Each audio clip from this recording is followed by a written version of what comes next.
Welcome to another edition of the Scribbler Publishing Group video podcast. I'm Bertram de Souza, host of the podcast that's streamed on YouTube and posted on Facebook and WFMJ.com. I'm the retired editorial page editor and Sunday columnist for the now closed Youngstown Vindicator and covered Ohio politics for 4 decades. During that time, I witnessed the state's political shift from blue to purple to Donald Trump red. Today we are focusing on the politics of last month's Norfolk Southern train derailment. The subsequent toxic chemical spill in East Palestine has endangered the lives of people living in the vicinity of the disaster zone. Notwithstanding the hypocrisy of Republicans, there are political reverberations that are being felt locally, statewide, and nationally. When Republicans criticized Democratic President Joe Biden for not visiting the Columbiana County community and blast the response of Transportation Secretary Pete Buttigieg, they conveniently forget that when Republican Donald Trump was president, neither he nor his Transportation Secretary visited any train derailment sites, even when there were fatalities. No one died in the East Palestine derailment. However, given today's hyper-partisan politics, it's a sure bet the disaster will loom large as an issue in next year's presidential and U.S. Senate elections in Ohio. And in the crosshairs will be U.S. Senator Sherrod, a Democrat who has represented Ohio Congress since January 2006 and who's attempting to win re-election in Blood Red, Ohio. Joining me to discuss this evolving political story are 3 experts on Ohio politics. Dr. Bill Binning, retired longtime political science professor at Youngstown State University, a former chairman of the Mahoning County Republican Party, and an insider of sorts in the Ohio GOP. Brent Larkin, Dean of Ohio Political Reporters, retired editorial page director of the Cleveland Plain Dealer, and still a columnist for the newspaper. And Tom Suddas, former veteran Plain Dealer reporter, political columnist, and a university instructor. I do appreciate Bill, Brent, and Tom for joining me today and to continue our conversation about Ohio politics. So before we do that, however, I want to show you something. So I'm holding in my hand a gavel that's emblazoned with the name Speaker Larry Householder. This is, he presented, there it is. So he presented that to me when he was Speaker the first time around in early 2000. And in fact, Bill and I had gone to see him, right, Bill? That's right. We had an entree from Mr. Mifsud yes, over there. Yes, and so we went to see him because of wanting his support for some legislation for downtown development. And the Vindicator ownership was strongly behind it. Bill was our contact person with the Republican Party. So when we went to see Larry Householder, obviously, you know, it was his palatial office and all of that. And then I remembered the gavel he gave me as a gift. And my first thought was, after his conviction, is, you know, you live by the gavel and you die by the gavel. So I'd like to start with that. Did you get what you wanted? Yeah. In fact, he did deliver, right, Bill? Okay. Yeah, you usually get half of what you want. Right. When you're doing pork barrel work, you get half of it. You always ask for more than you want. Right. So, but let's talk about the conviction in federal court of Householder, a Ohio Republican Party insider, if ever there was one, and former state GOP chairman Matt Borges, in a $60 million bribery scheme that prosecutors have called the largest corruption case in state history. So, Bill, let's start with you, and then we'll go to Brent and Tom. And give me your take on this conviction and what it means. I don't know what it means. I think some of us wondered if it would be more widespread. You know, so far it's been pretty limited to a couple of figures who, of course, are going to go to jail, and so I don't know what the consequences. Certainly, we know that Borges should have taken the deal. I mean, that's pretty obvious now. He's offered some kind of a deal. Right. Certainly, we would assume he regrets that today, that he didn't take a deal. But I I don't know. I mean, the Ohio House is sort of dysfunctional, out of control. I don't know if that this has anything to do with it. Although I think he's probably Tom knows more than I do, but I think he was the first to create this majority by using the minority party, and then they duplicated again with this crowd. They seem to be less able at managing it. So I know I'm not answering your question, but I don't know that there's much of a fallout. I think we thought more people will get snagged, or it would impact the state election. None of those things happen. Right, Brent. I don't expect much to change. I don't look at what's going on now in the legislature. The president of the Senate doesn't seem to care about what anyone thinks of him, right? Or what he clearly few or if any of them care about what newspapers think, right? And especially how some people might not want to hear this, but newspapers have a tiny fraction of the power that they had as recently as 20 years ago. Yes, I agree. And Tom, give me your take on this, and also talk about, as Brent has pointed out, whether this case would have been much more on the radar 20 years ago. Well, first of all, I agree with Brent 100%. I was just thinking about that the other day myself, about the loss of influence that major editorial pages and publishers used to have in Ohio. Secondly, I do think that they don't care what we say or think. I think as a result, possibly and probably because of gerrymandering. Remember, the only thing these guys and women have to win, generally speaking, is a primary. Yes. And the rest of it's irrelevant to them. And so, for example, if you're a Republican majority in the Ohio House or Senate, what do they think, or what do they care about what a quote-unquote liberal newspaper, which is an assumption beyond all logic, thinks? Nothing. Makes no difference. It's their central committees and their local chairs and so forth that matter to them. And so, therefore, they're not nearly as responsive. That's, I think, interestingly enough, one of the unforeseen circumstances or unconsidered circumstances of gerrymandering, for that matter. I do think, I'm wondering though, if the U.S. Attorney is going to go any further. You may know or may not know that he has asked the PUCO, as ineffectual as it is, to hold off for 6 more months on investigating various things it wanted to investigate. Right. So it won't interfere with his particular investigation in the Southern District. And I think that indicates that more is to come probably on that front. You know, but this isn't the first time Ohio Republicans have been embroiled in what I consider to be sleazy criminal activity. Remember CoinGate? And then, the charter school scandals? And yet, in Ohio, they don't seem to pay a price at all for such government corruption. What's going on here? What's happening in our state? And you could argue that CoinGate.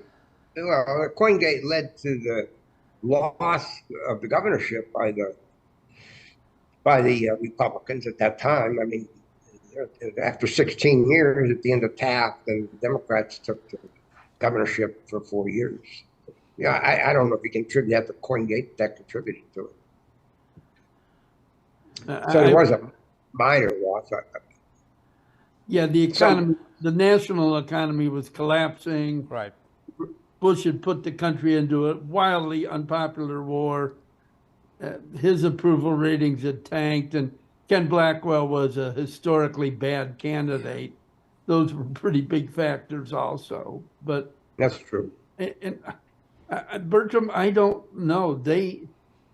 It is incredible that nothing changes and they can pretty much get away with anything. I can make the case that ECOT was a bigger, and you alluded to it, to ECOT was a bigger scandal. Right. Over $1 billion of our money went to a charter school widely considered to be the worst online charter school in the United States. Yes. And all kinds of Republicans and some Democrats also rolled over for them in return for massive campaign contributions. No one was indicted, let alone going to jail. Right. Tom? I think part of what's happened, and I hesitate to say this knowing my own faults as a human being, a lack of moral leadership. There's no bully pulpit in the governor's office about this, frankly. There's no bully pulpit in the Chief Justice's office, at least not now, about this. The Lord knows there's no bully pulpit in the House or Senate about this. There's no one in public office, a high enough rank to be heard widely, that says enough is enough. Mm-hmm. I think. I'm not saying that this was true in the past necessarily, that we had James A. Rhodes upholding great standards of good government. I'm not talking about that. I'm saying because of the vacuum we're in, Right. the fact that no one has stood out, and I have to say I do think the governor's been disappointing in that respect, that he has not stood up against his own party's members about some of these antics, which are just beyond belief. I agree with Brent also, but we had so many of these things, we tend to forget about things like the charter school stuff. Yep. We don't, but people in general do. That was an outrageous swindle, in my opinion. Yep. And it's like there's so many things that have happened now. We forget, we can't even keep a list. We come up with a list of them in this talk today, which probably would fill your arm along an arm length of listings of this stuff that's happened, CoinGate, this, that, and the other thing. To what extent is the Ohio Democratic Party in particular and Democrats in general to blame for the GOP's corruption not being more of an issue? Brent? That's another good question. This is Sherrod Brown's Democratic Party. The last regime was not, but the look at the party ticket in 2022 was historically inept, historically bad, and I think they deserve a measure of it. Having said that, Bertram, what's happening in Ohio, or we should put it in the past tense, what's happened in Ohio predates this Democratic Party and is largely beyond the control of any Democratic Party. We've seen a seismic shift of working class voters abandoning their old party and becoming, in some cases, fervent supporters of another party. Right. And it's turned politics upside down everywhere in the country, and Ohio in more so than in most places. And Bill, this is the Ohio that you were active in politically with the Republican Party. In fact, you served as chairman of the Mahoning County Republican Party. Did you ever think that Ohio would be at this stage politically, being so bright red, blood red? I never thought that I would ever see the Mahoning Valley in particular switch and now become pretty Republican. I mean, I think Vance carried it, DeWine carried it. Right. I think eventually the locals will catch on, and they got a couple state legislative seats, but you would assume eventually they're going to take control of the local offices. Right. The Republicans will. But no, I don't think, I don't know how you can, I don't think anybody ever saw it. Saw it ahead of time. Because when you were, go ahead, I'm sorry. No, I think, but I give a lot of the credit to Jim Traffic. Yeah. I mean, he did break with the Democratic Party, and much of the message that he gave, preached, I don't think Trump was aware of him, but in a lot of ways, he says a lot of the things Trafficking said in the Valley. So I think Trafficking laid the foundation for that, which accounts for a lot. What Brett's talking about, that is a lot of the shift in in Ohio is really as a result of what's happened on the eastern border Right. of Ohio. And Tom, this is talking about the Ohio Democratic Party and Democrats in particular. Where does the party go from here? If the party cannot take advantage of a $60 million bribery scheme, pay to play, you know, featuring two of the most prominent Republicans in state politics, where does it? What's the future of the Democratic Party in Ohio? I think that's a very good question. I don't think it's very good. First of all, I think it's kind of bleak. Part of the reason being the loss of union strength in the state. There were real engines, the UAW, the steelworkers, and some others, Right. the real engines behind what happened a lot of times on election days. I well know, being a son of a union household in Youngstown. Yep. I think they have to think of coalition building in a new way. I mean, certainly conditions in Appalachia, where I now work, are not only better than they were, and from all the data we have. So why are they not trying to organize rural populations on some of these issues? I don't know that it can happen or not, because I think Democrats in some respects have gotten, I hate to say, because it sounds like I'm being some kind of a, well, it doesn't matter how I sound, I guess. I lost that fight a long time ago. Some of these social issues need to be reconsidered as being so prominent in the list of issues that Democrats emphasize. I think people want to hear people talk to them in their own language about things that matter to them. Right. I think a lot of what happens right now is PC stuff. Again, I don't disagree with many of the issues myself personally at all, but I think that John and Mary Ohio don't want to hear that particularly. They want to hear about bread and butter, food on the table, working conditions, and especially a future for their children. I can't tell you how many people in Reno, in Northeast Ohio, who have children and grandchildren Right. that won't stay in Ohio because they haven't got opportunities here. Yep. And that breaks up families, and it's a real heartbreaking issue for a lot of people. What they do, I don't know. Right now, Democratic Party seems like it's moribund in Ohio. Right. And that. Well, I think the other thing Go ahead, we Bill. don't, I don't know that we've given enough thought to this, but the Democratic, at least the Democratic Party in the House, has they've become handmaidens of the Republicans in the House. I mean, they create their own majority. They make deals, things that they want, and so in a lot of ways, the Democratic Party in the House is not really. There's not really an opposition party. Democratic Party is not the opposition party in the state legislature. I don't think we're giving enough attention to that. Maybe that will become.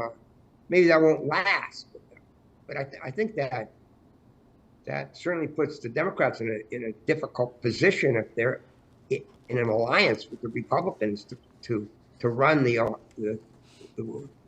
lower branch, the lower house. Well, as Bill alluded to, Householder was the first to do this in after, when was it, the 2018 election? Yes.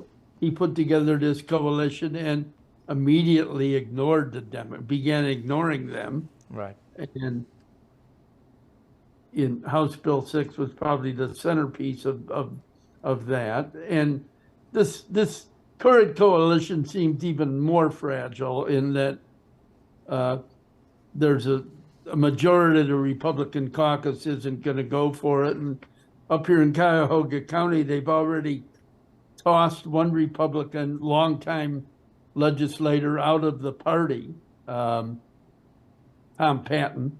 And it's almost impossible to imagine this alliance lasting more than a few more months. Yeah, and then my point is it speaks to the condition of the Democratic Party in Ohio. Yes. Right. That they do that. That's the way. The only way they can get even a measure of power. Right. Right. Yeah. Right. Get a little patronage, maybe make a deal with the unions to block further right to work legislation, things like that.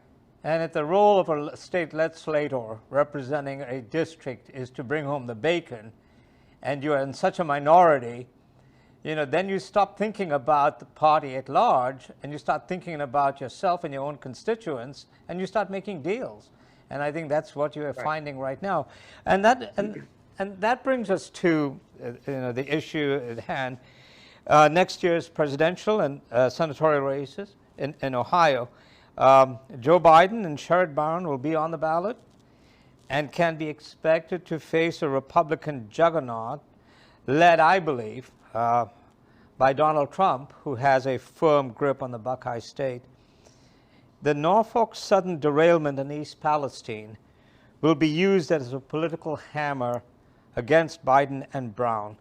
So for each of you, how vulnerable are both Joe Biden, if he chooses to seek re-election, and Sherrod Brown, who is running for re-election? And Tom, let's start with you.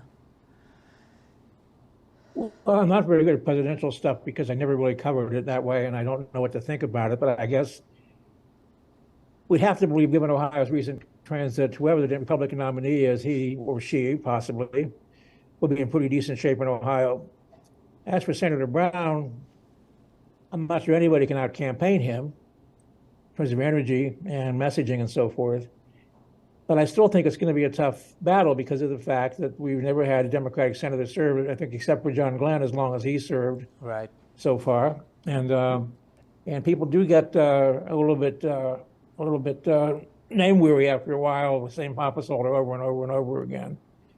So I think he's going to have an interesting battle on his hands. I do know the Democratic Party is focused exclusively pretty much on his reelection, which is something. If you can possibly win something, why not try to hold it? But I'm not sure that's necessarily going to do you enough right now because of the circumstances nationally. Bill?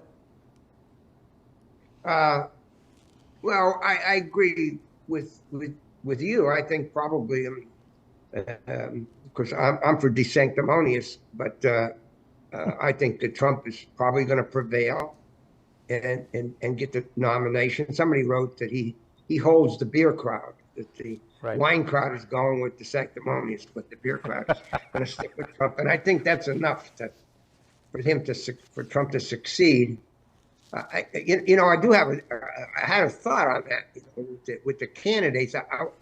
We know that Vance got nominated because Trump endorsed him. Otherwise, Vance would not have won. I think that's pretty obvious. I was wondering whether Trump will. I mean, we're going to have a multi-candidate field, Republican field. I was just wondering whether does anybody think Trump will Trump endorse in a Senate Republican primary? Do you think? I mean, most presidential candidates would never do that, but I mean, Trump does things nobody ever imagines anybody would ever do. You think he'll endorse it? Let's say that this Marino gets in. He seems to be the loudest Trumpian, and he's certainly got a lot of resources. Does anybody think Trump will actually endorse in the Republican primary? Brent, go ahead. Give us your sort of analysis of this. My guess is he would not endorse anyone in the primary. And when we talk about Sherrod and his chances, we're missing a big piece of the puzzle, and that's who he's going to run against. And perhaps that won't matter much. Sherrod's people, Tom knows this very well. Sherrod does not lack self-confidence. And I believe Sherrod will probably be an underdog in this race because of what has happened in Ohio. And who's his opponent going to be? I think it'll probably be Matt Dolan or what's the name of the LaRose. Right. LaRose, yeah. And I think LaRose has incredibly horrible judgment, and he'd be a lousy senator and maybe vulnerable. And Sherrod's, 8 times smarter than he is and will outthink him, but that doesn't matter a lot. In the presidential race in Ohio, the Democrats won't pour any money into Ohio. So let's not kid ourselves and try and imagine a scenario, and that won't help Sherrod either, by the way. But there is no scenario in my mind where Ohio can go Democrat in 2024. It's fair to assume Donald Trump wouldn't win by 8 points for a third time. But I don't think Biden even thinks that, because I don't pay that close attention to this, but I think Biden's been in Pennsylvania about 35 times, and he doesn't come to Ohio as much. And I think he hasn't been to he East obviously is looking at the Palestine same yet. map. Right. He's looking at the same map. Yeah. On the question of the candidates, I think one of the things that's changing, at least in my view in Ohio, is we're getting wealthy candidates, and so we could with these in the Senate race with Dolan, or if Marino gets in the race, they're going to have a lot of money. I don't think Secretary of State's office is not a good office to raise money from, because you don't give out any contracts. True. So I think he could be at a great disadvantage in the primary, because we're getting these wealthy candidates now who are willing to spend millions of dollars of their own money, and so I think that's going to might make this race a little different than what we've seen in Ohio. But I also think we're seeing a change in Ohio politics, as we've not had these wealthy candidates in the past. And so the Secretary of State, who's not as wealthy as Dolan and Marino, has latched onto an issue that he thinks might work, which is the constitutional amendment for 60% threshold on the passage of amending the Constitution. And now there are reporting, and I think it was in the Plain Dealer, that indeed there's a push to put that on the August ballot in order to pass it, so that when the abortion issue is on the ballot in November, it will need a 60% threshold. Does that work in a primary, that kind of cultural, social issue? Tom? Well, the turnout in August primaries is really low, so you're going to get the true believers either way to go vote on it. So they're not stupid in that respect. But I know consistency is the last refuge of the unimaginative, I think someone said. I'm not sure who it was. If you check the roll call on the bill that abolished August primaries, every yes vote that could be cast by Republicans was cast by them, except, oddly enough, for one downstate guy from around here, Jay Edwards, who's a big pal of this former speaker. And they have people on record like the Secretary of State saying August primaries are a huge waste of money, basically. But again, I'm not sure the public listens to that stuff necessarily if they're convinced that someone's going to hijack the Constitution to support all kinds of mumbo jumbo. So I don't know what's going to happen on that. But I think that there's an anger out there about some of the antics they're perpetrating about trying to rig that election, frankly. Right. I can't say it's overwhelming, but people sometimes say things to me out of the blue about it, and I think that shows that they're ticked off about how this is being manipulated. Also, the speaker has said he opposes an August primary. And if he can make that stick, of course, there won't be one, because the Senate can do whatever it wants, but he's not going to do that in the House if he can avoid it. And I think Democrats, as in his election, would coalesce with him and some of his members to make that sure that doesn't happen, to get that on the ballot. I think I was thinking about this, as you all recall, when the Supreme Court used to have a lot of tension, and the good government people would go for some sort of selection or appointment of justices for the Supreme Court. The voters in Ohio were never willing to give up their right of control, even though they have no idea who they were voting for in those Supreme Court races. And so I think that same mentality is going to occur here. I think they're going to have a hard time persuading Ohioans that they should dilute their power to pass constitutional amendments. I'm not certain it'll pass. I'm not certain the Republicans are reading the voter correctly on this. I'm not certain that the public's going to go along with this scheme, because they like to keep the public likes to keep. I use this. You probably all remember, we had 2 or 3 attempts where we went to some kind of appointment of the judiciary, and at least at the upper levels, and they always got killed. And I think that same kind of thinking would apply to this. Maybe not. I agree. I think this will go down. They've misjudged the electorate. This is a reference to my comment a few minutes ago about LaRose. This guy seems to have bad judgment, and I think it'll lose if it's on the ballot. Okay.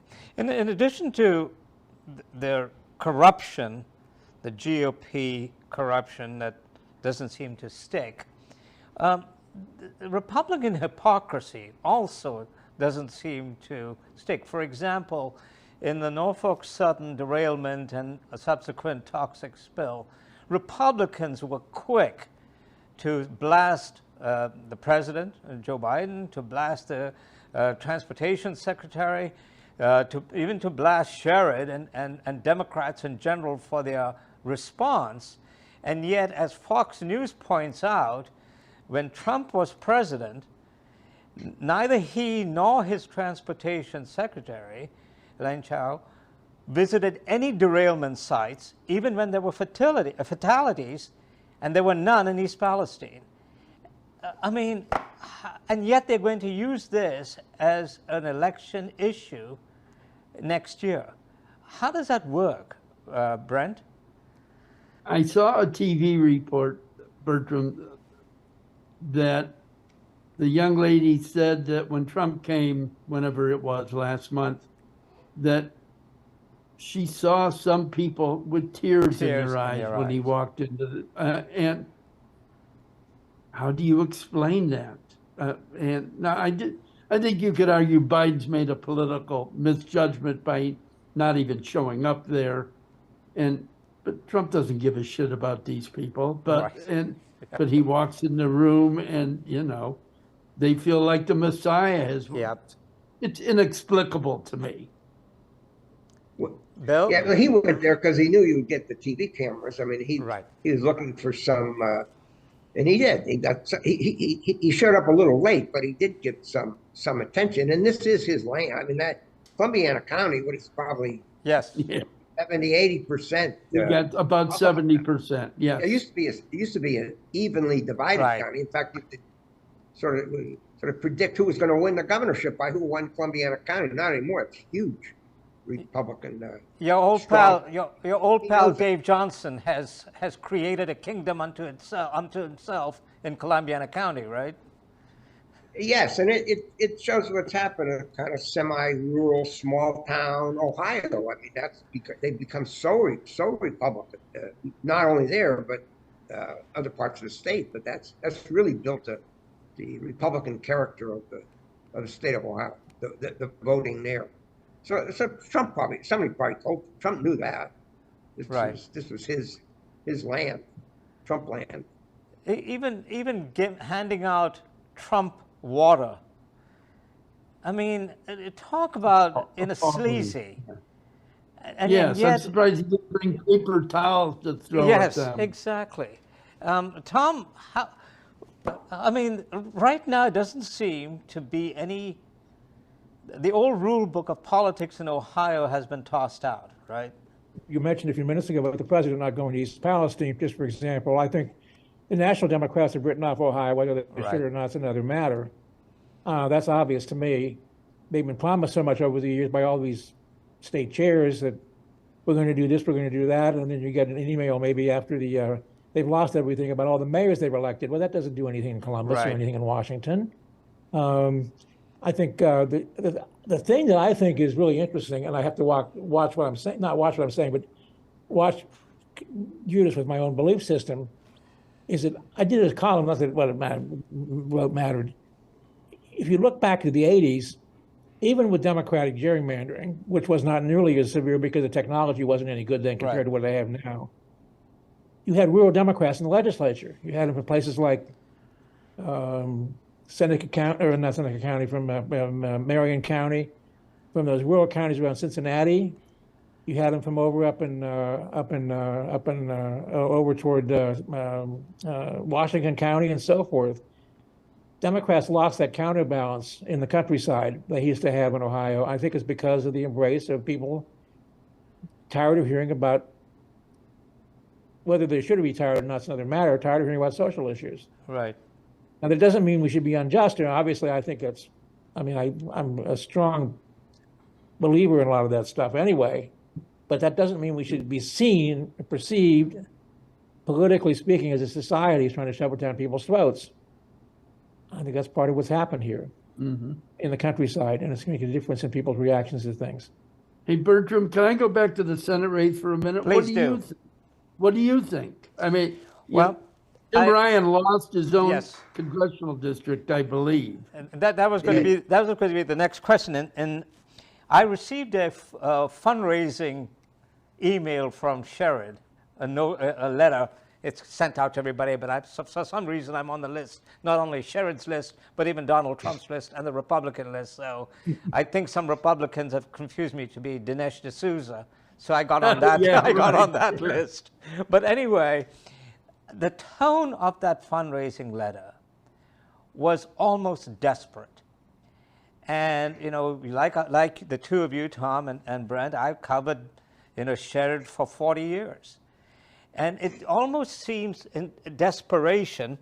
And I think he's looked at the Senate race where Tim Ryan sort of was going up against a carpetbagger and sort of lost, not only lost, but lost in his home congressional district.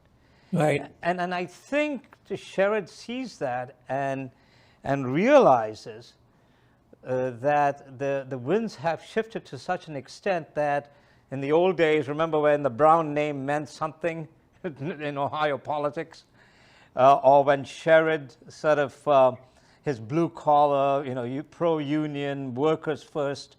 I think when he saw that Senate race between Vance and Tim Ryan, I think sort of it delivered a message to him that I think is keeping him up at night. Am I wrong in that? I would Bill? think so. I was going to look up his results in the Mahoning Valley in his past 3 races, and I think Sherrod Brown was an unusually successful vote getter in the Mahoning Valley. And then if you look at what's happened in the last 2 or 3 election cycles, and this valley starting to vote Republican, I think that would be of concern to Sherrod, because it was a reliable place to get a good margin of votes to carry the state. And so I think he's probably concerned about that. He's probably going to have to figure out, is he going to try to persuade them that they should go back, or he might have to go someplace else to find some votes. His winning margin, Sherrod won in 2006, and in his 2 successful re-elections, his vote totals have declined. Right. Right, percentage. Since then. Now, and in 2018, he beat essentially a substitute candidate, Jim Renacci. Right. Got tossed in the race after Josh Mandel withdrew. Yeah, he got, in 2018, Sherrod got 53.4%, Renacci got 46.5%. In 2012, Sherrod got 50.7%, and Josh Mandel got 44.7%, and then, before that. But yeah, you're right, in the sense that, but how does Sherrod pivot? I mean, he is a liberal Democrat. He's pro-choice. He's pro-union. He's workers' rights. All of those social issues that Tom keeps talking about, that has been the mainstay of the Democratic Party, not only nationally but also statewide in Ohio. How does Sherrod pivot from that, Tom? Well, I keep thinking, I know the times are different, but you couldn't have found a more liberal Democrat than Howard Metzenbaum. Right. Right. And he kept winning anyway, despite everything they threw at him. Now, again, the times have changed to a great extent. I think sometimes there's a mentality on the part of people that maybe support Sherrod that are not necessarily Democrats, and I hate to use this crudity, but that he may be an SOB, but he's my SOB on certain issues. He's like a bulldog, going after consumer questions and so forth. And that's why I want to have him back in the Senate again. But I agree with you. If you had even tried to tell me, and I'm from the Mahoning Valley, even 10 years ago, that someday we'd find Mr. Trump or someone like him carrying Trumbull and Mahoning, I would have thought you've been smoking something really interesting. Right. It just wouldn't have made any sense to me. And now there's been a kind of a revolution in state politics because of that. I mean, you have Columbus and Cincinnati and Metro Cleveland, and maybe Toledo, but I'm not sure what else is there for to pick up the votes he needs to get, especially on the other hand, be presidential years, there'll be high turnout, relatively speaking, probably.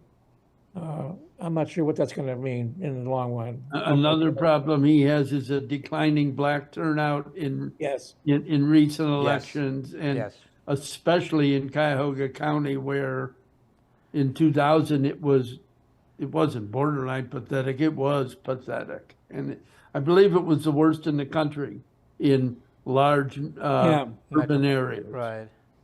Well, let me give you some hope. Okay. Do you and this is a question, do you think that it's very likely that the pro-choice crowd is going to get their issue on the ballot? Yeah. In the fall, it's going to be on this fall's ballot, right? All right. It's going to be petition on, and can you imagine a sort of a coalition being built to support that and likely pass it, and in some ways then give some realignment to Ohio? I read some political scientists that just wrote a piece from, I think they were from Bowling Green or someplace. They're imagining something like this. Can you see that occurring? That this issue on the ballot could you could get different labor or women's groups or whatever getting together and then perhaps staying together, voting together, maybe then carrying that on to the next election to and save Sherrod. Do you see something like that happen? That this issue could have some dramatic. Tom, go ahead, and then Brent.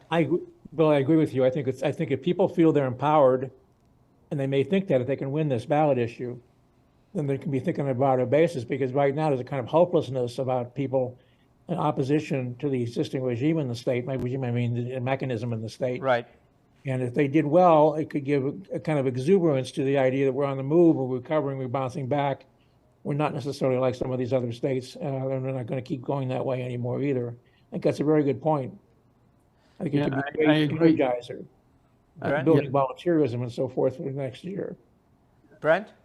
Agree with all of that, but let's keep it let's remember that this Roe was repealed in the midst of the governor's race last year, and it didn't do much for Nan Whaley's campaign.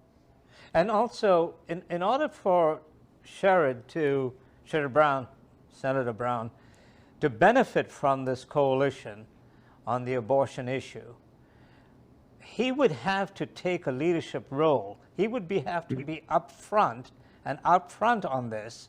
He can't be passive and expect those people to automatically embrace him. So isn't there a danger, given Ohio's rightward tilt, for somebody like Sherrod to be so vocal about a woman's right to choose? But the polls show that he's on the right side of that issue. And get back to somebody made that Tom or Bill, the Metzenbaum analogy. I don't think Sherrod will change his position on at very little. I think he will try and I think he has the prospect of more success as a fighter in the Metzenbaum analogy. He's not a typical political whore. He's not going to change. He's not going to flip-flop just for the sake of trying to win himself a fourth term. I don't think. Well, I think then perhaps the issue will be defined. It'll define not only the character of Ohio, it'll define the immediate future of the current crop of office seekers. Good. What will DeWine do? Yeah. Will he go out and fight this, or is he going to sit back? Remember Voinovich fighting the lottery or the gambling? Remember that? Yes. It was a crusade. Yes. He built a lot of support at churches, a lot of places. He was just obsessed. He came to editorial board meetings and invoked the name of God lots of times. He was out of control. He loved it. he'd go in with the black ministers and they'd be going crazy. He was having a grand time with that. So it is maybe this is an opportunity for somebody to, never can tell, to build up some energy and credibility in the state. But I don't know that Dolan will do much. It's not his character. I don't see him going out trying to. Will he go out and try to support the ban on abortion? Now, Tom pointed this out a while ago. When has he used his bully pulpit? After the killings in Dayton? Yes. He did mount that bully pulpit, and he was up there for about 6 days. And then the legislature indicated they're not going to do anything, and he ran away. Yeah, you're right. And because when he went to Dayton, he talked about the red flag law, and he talked about what was needed. And he said, as we you hear said, you, because his wife was standing with him. Exactly. We hear you. Yes. We won't forget you. Well, guess what? Yeah. Tom, how does this play out? The sort of confluence between the abortion issue and I think again, and I think what Bill is on target about if the reproductive rights amendment it makes the ballot and passes by the voters ratify it. I think they may energize some things for next year. Not only that, but also I think the League of Women Voters and others are very serious about trying to put a genuine, non-gyro gear loose apportionment amendment in the Constitution by the voters as well. right. And I think that could also make a difference because I think we may have competitive elections in the legislature for the first time in a long time if that happens. So I think that there's a possibility of at least hearing more voices, in these issues and so forth. But I do think, again, and I agree with Brent, I think that people are kind of feeling like it can be mowed down by the legislature right now under a steamroller, and they don't speak out when they should about these issues. Yep. That's a serious problem. I think the Senator Brown is in a good position next year, but I think no one should discount either of his challengers, even though we know one of them is not exactly a great statesman in Ohio history. But certainly, there's going to be some real interesting challenge issues there and so forth. Sherrod won't change his spots. He can't because it's genuine. What he says is what he believes. Yeah. Yes. That's just how, and to his credit, actually.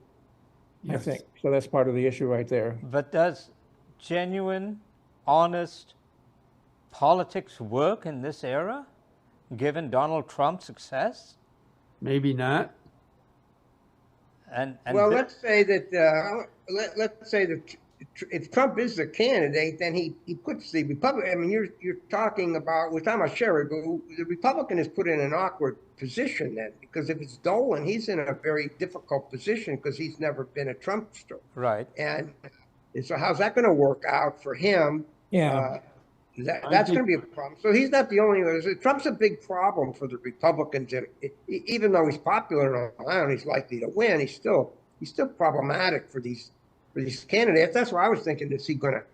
I mean, it would be very unusual. But will he endorse somebody? Will he want his own candidate running like he did with won't. You made a point about Dolan. He will not want Matt Dolan. Right. Because Dolan didn't kiss his ass. He was the only one Right. up in that campaign who did not. And Trump talked about the name change. Remember that a lot during that primary campaign. He thought that was relevant, that they're no longer called the Indians. Right. He's sick. Remember, he tried to buy the Indians in the early 1980s. Right. And anyone who thinks that they would still be in Cleveland if he had bought them, it probably voted for him in 2016 because they would have been gone in a year and a half, literally. Yeah. But given the fact that he's so thin-skinned, Donald Trump, the idea of a Matt Dolan being the Republican nominee for Senate cannot sit well with him. So, I mean, is it possible that he will look around for somebody like a J.D. Vance? Like a J.D. Vance? What's that? Bill? That's why I raised the question about will he? I mean, it's so unusual for somebody who's running for president to be endorsing candidates in primaries where there's conflict. But I mean, like I said, Trump does anything. I mean, he doesn't follow any rules. Right. So he might get involved. It would be Bernie Moreno if he endorses it. I think Moreno is one of the benefactors. How did his candidates do a few months ago in the general election? They all lost. Right. He's a cancer. He's lost in 18. But not in a primary. He's not. He's deadly in a primary. He brought the party down in 18. He brought the party down in 20, and he brought him down again in 2022. And yet this party may nominate him again? Yes. I'm sorry. What does that tell you about the people who vote in a Republican primary now? Oh, he's captured the party. He's captured. I think Bertram's right. I'm not very encouraged. I don't see the party getting around him as a nominee. Only some divine act can save us. Like multiple indictments, right? No, that's not what I had in mind. The mankind is not capable ending this.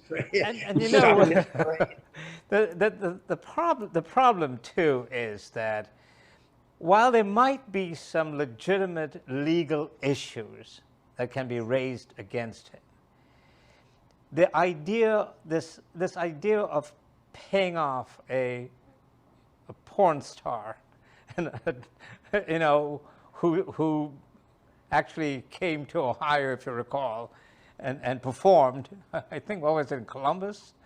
Yeah, I remember that. Yeah. You know, people are looking at that and saying, you know, what's that about? You know, so everybody knows who he was. Everybody knows his attitude towards women. Everybody knows, you know, that he had affairs. So what's the big deal? Is it a big deal or not? No. Well, Peggy Noonan put it best, as you all know, the brilliant Republican speechwriter, Reagan speechwriter. Right. She wrote in her Wall Street Journal column Saturday that the real crime committed here was Donald Trump committed a crime against his wife. And it was part of a column that argued that she thinks he belongs, that if he's committed crimes, this isn't the one he should go down for. And he won't, will he, Tom? Tom? I don't know. I've learned not to predict anything about him one way or the other. I want to throw in one last thing, though, before we go. Yeah. We haven't mentioned the governor of Florida, who's an honorary Youngstown person, and what he or he may not do next year against Trump if there's really a fight between him and Trump for the nomination. Yeah, now we've come to the end of the hour. I do want to say this. You noticed the NBC story that was written where they quoted Bill Binning, and my comment to Bill is, I'm more of a Midwesterner than DeSantis is. You know, so let's get that straight first. So, but I'd like us to come. I'd like us to come back. He was making that claim in his book. He's making that claim in his book. Yes, I know he is. I know he is. But I'd like us to come back, if we can, to talk about the DeSantis-Trump, you know, clash, especially given Trump's latest blasts against him. And if you will agree, we can set up a time for that, because I think that'll be interesting, especially with some of the stuff that DeSantis is now saying, and you know, how Trump is responding.